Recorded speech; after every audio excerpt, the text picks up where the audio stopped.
alaykum, hurmatli tinglovchilar. Bugun biz sizlarga yosh qizlarning muammolarini eshitish, ularning ovozini jamiyatga yetkazish va hal etish bo'yicha tashkil etilgan Qizlar ovozi loyihamizni sizlarga taqdim etmoqchimiz.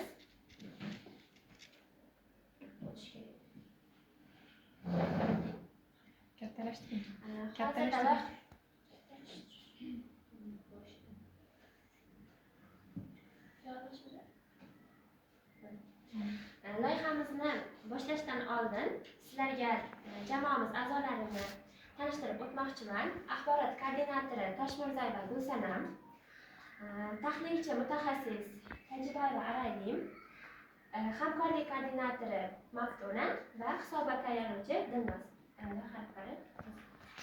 Ya'ni bizning loyihamiz 4 bosqichdan iborat bo'lib, har bir qizlarning, har bir yosh talaba qizlarning muammolarini eshitish, ya'ni eshitibgina qolmasdan ularni hal etish bo'yicha hamkorlikda ishlashga chaqiruvchi tashabbus hamdir.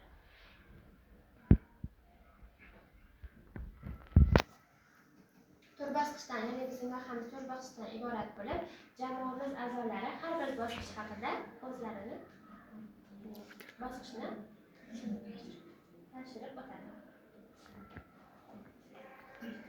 Assalomu alaykum hammaga. Men Toshmirzayeva Gulsanam, axborot koordinatori sifatida faoliyat yuritaman loyihamizda. Bunda biz axborot yig'ishimizda eng avvalo birinchi bosqichimiz bu qizlar ovozini eshitish. Va biz qanaqa qilib eshitamiz? Bu eshitishimizda qizlarning ovozini va muammolarini onlayn forma, ya'ni Telegram bot orqali eshitib boramiz. Qizlarning Telegram botda aytolmagan muammolarni esa universitetimizda qizlar ovozi qutisini yo'lga qo'ymoqchimiz. Qizlarimiz bizga muammolarni qo'rqmasdan dadil aytishi maqsadida biz bunda eng avvalo ishonchni qo'llab-quvvatlaymiz va bizga ishonchlari uchun ularning xavfsizligini va maxfiyligini ta'minlab beramiz.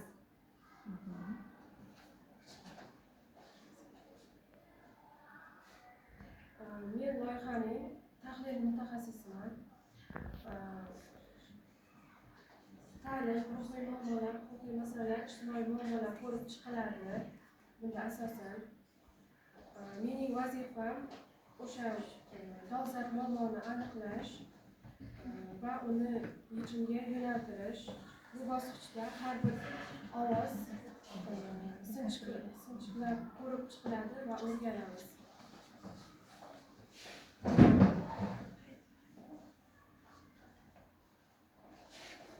Men hamkorlik koordinatoriman. Tahlildan o'tgan muammolarni biz tegishli tashkilotlarga, Xotin-qizlar qo'mitasi, Yoshlar ishlar agentligi, psixologlar va ijtimoiy rahbarlarga yetkazamiz. Bizning maqsad har bir murojaatning ortida insoniy his-tuyg'u borligini bilgan holda ishlaymiz. Bizning maqsad har bir muammo eshitilib qolmasin, yechim topilsin degan shior ostida ishlaymiz.